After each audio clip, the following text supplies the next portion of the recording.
And now back to your regular programming. If you speak better to yourself. You showed up for like probably the dumbest conversation we've ever had on this show. Let's have that smile again. Tell me how that happens. Physically should not happen. Relax. If you say Give me as well. 3 times a day, God will line it up. He's just an absolute hack, and he gets his ass kicked by the teammates every week. It's just terrible.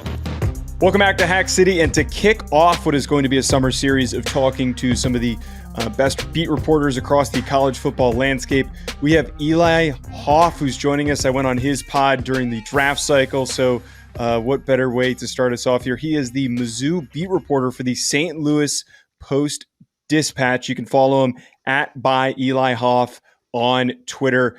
Eli, Sean has a starting question here for you. We always start our interviews with Would You Rathers. So, Sean, what do you got for us? Eli, I saw in your Twitter bio at by Eli Hoff, there's a little plug-ola for you. You had it in it, the stash on press row. I had just a brief question about the stash. Would you trade the stash for a Boston Celtics championship right now? See, that's really tough because I am a Celtics fan, so I appreciate you asking that. And I would really like to see a championship. So the rest of my sports allegiances, I'm a Minnesota sports fan. So I have seen my teams win a grand total. Yeah, it hasn't been good. You just pick the one franchise that consistently wins. Just in that's my deviation. The rest of it causes me much anguish. The Celtics give me much fun. So that's that. But the mustache, I've had it for almost 3 years at this point, and I don't even know what I would look like without it. I think I'm gonna say I would take the championship, but I would need to try to get like my girlfriend's blessing because she's told me in no uncertain terms that if the mustache goes, she goes. And so championship, love, you gotta choose in that situation. Unfortunately, that's intense. Those are intense parameters she threw out there. Damn. No, they are. And I accepted the terms of that deal. That's what happens when you're out of your league. Sometimes you gotta take the parameters as they come. So I think I could make it happen. And Sean's been there plenty of times out of his league. Blow up my own car to see the Wizards get to the second round. That's where I'm at. That's rough. That's rough. I lived in DC for a little bit. It's a rough scene out there. Let me tell you. Speaking a little bit about career stuff, we're obviously here to talk about Missouri football, but as two fellow individuals, young individuals working in this career industry, I thought it was really cool that you're getting to work now and cover Missouri football after you were a graduate of the Missouri Journalism School, which is one of the greatest in the country. It's one of the best in the country. A lot of great people have come through there, especially for sports. So I just kind of wanted to get your thoughts before we jump into the football stuff. What was that process just like for you ending up with that role? And, how has it been like for you since you started? Yeah, I mean, it's been crazy in a whirlwind. I guess a year and a week ago, I graduated with my bachelor's degree from the Mizzou J School, and I'd come down from Minnesota and wanted to study journalism, as you said, Joe. It's a great place to do that, and it set me up really well. And then even just getting this job was kind of a whirlwind. We'd had Dave Matter, who's a name who, if any Mizzou fans are listening, they'll certainly know who he is. But even I think some folks outside of Mizzou circles, he'd been the Post-Dispatch's Mizzou beat writer for over a decade. He'd been on the Mizzou beat for I think close to 25 years. And I'd gotten to know him, and taking over for him has just been crazy. That this is not where I expected to be at this point in my career. And there's a lot of people to thank, and a lot of little kind of lucky breaks along the way. But it's been awesome to see this and see Mizzou kind of rallying around this football team. I'm not going to pretend that I've followed Mizzou for 50 years or something like that, but I'd seen some of the not so exciting seasons, and so seeing 11 wins in that Cotton Bowl last year. Again, I'm not a fan of my work. I'm objective in what I do, but I can understand why the fans were excited and understand why people who have followed Mizzou for a long time are excited, because what happened last year is not the norm in Columbia, Missouri. And so I think that's something that's been really special. And I always hope that fans are enjoying that, because again, I'm a Minnesota sports fan. I know what it's like to see a lot of mediocrity and a lot of kind of baseless hope. So hopefully folks are appreciating all of that. I mean, the campus had to be buzzing last year, right? Oh, 100%. 100%. New excitement for a team that good, but not in that upper echelon to see win after win after win. I mean, that's a palpable feeling that I think makes it worthwhile doing the journalism school, covering all the articles and you see it kind of transforming in front of you. It's a bit of a reward to see yourself, I guess, covering and then seeing the success. Yeah, no, you absolutely do. And I think this is actually something that Darius Robinson, one of the defensive ends who, was the first round pick for the Cardinals, he'd said this. So Mizzou became bowl eligible last year in a road game against Kentucky that I think at that point, they went to be, I think they were they were 6-1, I think, when they got that. And he'd said after that game that he vividly remembered the year before it had come down to a Black Friday game against Arkansas that nobody really gave a crap about. But Mizzou was playing for bowl eligibility there to go to, I think they went to the Armed Forces Bowl, or maybe the Gasparilla Bowl, one of those bowl games that, no knock on if anybody from those bowls is listening, very awesome, very cool event you have going on. Not as cool as a Cotton Bowl. And so, there was such a shift there that even the players who'd been around this program for a little bit noticed. I think it wasn't lost on anybody just that, whether it was an anomaly or a new norm or whatever, that last year was something special for Mizzou. Going right into talking about this team for the upcoming year, I think the expectations, with having a good season, the expectations are always high. And just from me working on my show, from the national perspective, we've spent a lot of time talking about Missouri, but I think one big thing that is foregone is all of the guys on that defense that are gone, especially Blake Baker, who was the defensive coordinator, who's now at LSU. Darius Robinson was drafted in the first round. We see a number of guys that were selected early from their secondary. So from your end, seeing this team, how do you think that this defense is going to perform? Obviously, it's going to be tough for them to fully replicate everything, but how do you think this defense is going to look in 2024? Yeah, I mean, that's the question mark, I think, with this team going into this year, and rightfully so. I mean, starting with at the coordinator level, they brought in Corey Batoon, who was the defensive coordinator at South Alabama. He'd had stops at Hawaii and Ole Miss before that. He's someone who they prioritized some schemes continuity when they went out and got him. He runs a similar defense to Blake Baker. It's going to be, that 4-2-5 that you see a lot. He likes to do a little bit different things with defensive ends, and I don't think he's going to be as aggressive with the pressure as Blake Baker was, where especially as that year went on. But the defense, schematically, generally the same as what was there before. But you're losing the best edge rusher, you're losing both starting cornerbacks, you're losing a starting linebacker, you're losing a starting safety who is the leading tackler. That is a lot to replace. I think some of the maybe optimism comes around that some of the players who will step into those roles have been around the program. So I think at cornerback, you've got Dre Norwood, who will step in and be the top corner. He'd been around last year.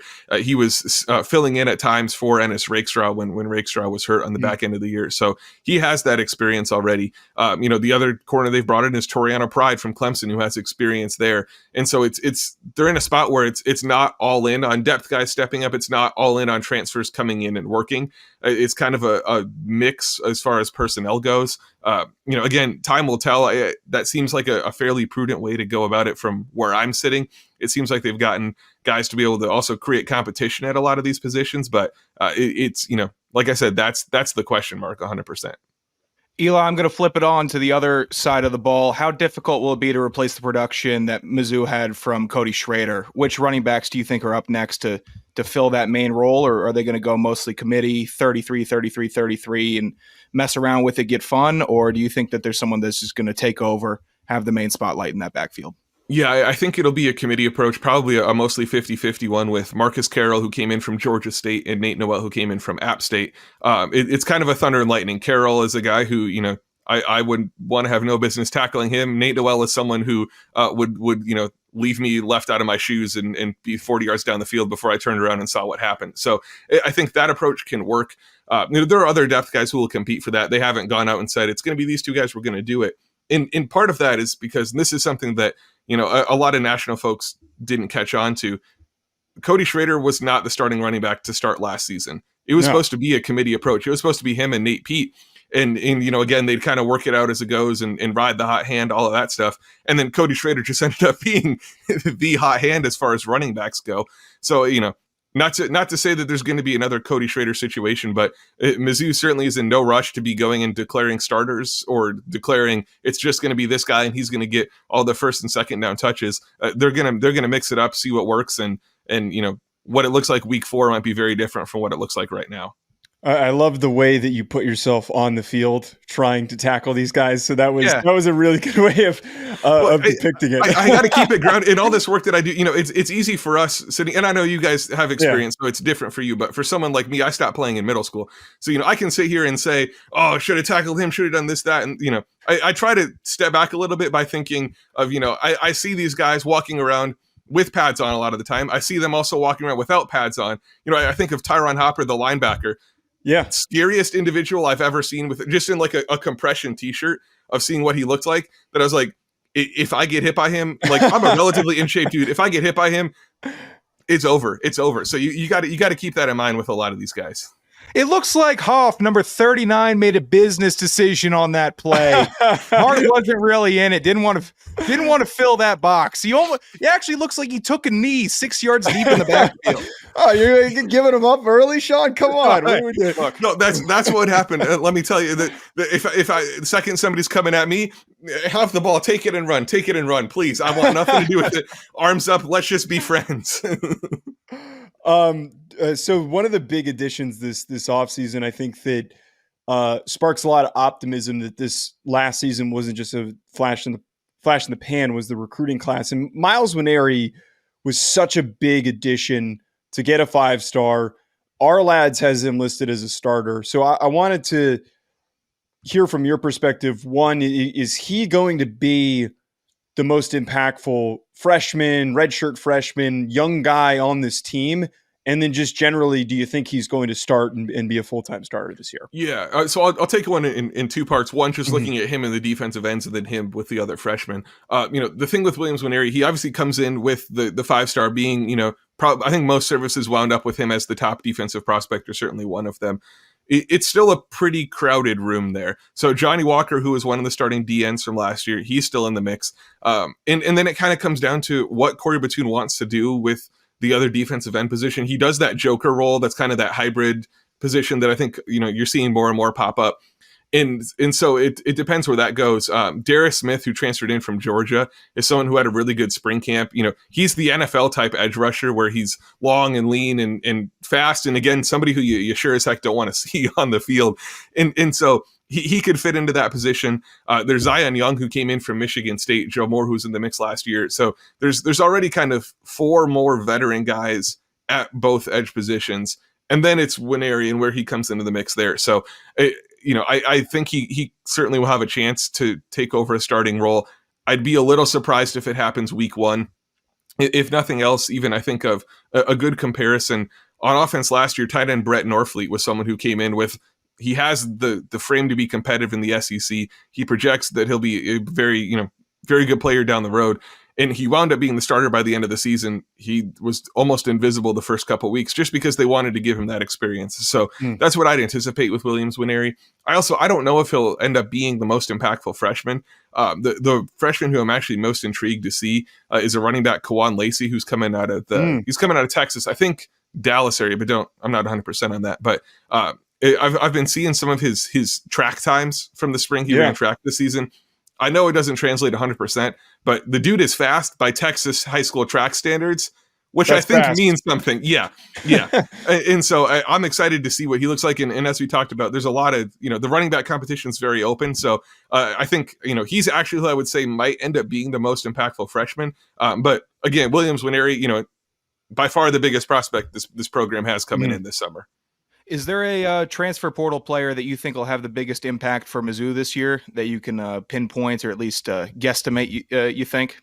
Yeah, I think Toriano Pride, the corner I mentioned, is a pick there. Either of the running backs, Marcus Carroll, Nate Noel, but I think the guy I'd settle on is Caden Green, who's the offensive lineman who came in from Oklahoma. He's the one who folks on college football Twitter might have seen the dust up between Oklahoma and Mizzou fans. His dad has an insurance agency in the KC area. It was that whole thing. In terms of the actual player, though, he's very, very good. Managed to start for the Sooners as a true freshman. They played him at left guard a little bit more. He can play at left tackle. It seems like that's his more natural position. Mizzou still might end up playing him at guard. There's still some uncertainty with who exactly is going to slot in where on the offensive line. But he's, I think, the guy who the coaching staff was the most fired up about this offseason. Again, it's an offensive lineman, so the impact is always going to be sort of sneaky and go under the radar. But I think he could really, really leave an impact just because they're having to replace two guys who had 40 career starts on the left side of the line there. Having someone like that who can come in and also stick around for a few years, I think is a really, really big acquisition. Make sure you check out Bet Online for all of your sports betting needs. For anything that I do betting related, I go on over to betonline.ag and I use promo code BELIEVE50. BetOnline has all of the latest updated odds for the NFL and college football seasons. Anything you need, whether it's futures, live in-game betting, no matter what, your football betting needs are met at BetOnline. And again, make sure you use that promo code BELIEVE50, BLEAV50 to get a 50% welcome bonus on your first deposit. BetOnline, where the game starts. Last question we got for you, Eli, before we let you get out of here. I think it's super cliche to ask what you think the record's going to be, so we're not going to do that. One game on the schedule that you think is the most important for Missouri. And I know it's always easy just to pick the most premier game on the schedule, but like if there's one game that you think is going to be a tide turner for Missouri, what do you think it's going to be? Can I pick two? Is that allowed? Yeah, go for it. Okay, go for it. So I think eyes go to Alabama just because the trip to Tuscaloosa, but I don't want to. That's not part of my answer here because I don't think you can count on anything with Alabama, even going into this year. I think the two games that are kind of the barometers for what this Mizzou football team will be at Texas A&M. And then home against Oklahoma. At Texas A&M, that's the first road game of the season. So Mizzou starts, the first four are at home. It's, 3 non-cons in Vanderbilt. So you got kind of a ramp up, and then you're going to Kyle Field on the road. That's about as tough of a first road test as you can have. So I think if what Mizzou looks like in that game will be an indicator. And then that home game against Oklahoma comes after the Alabama road game.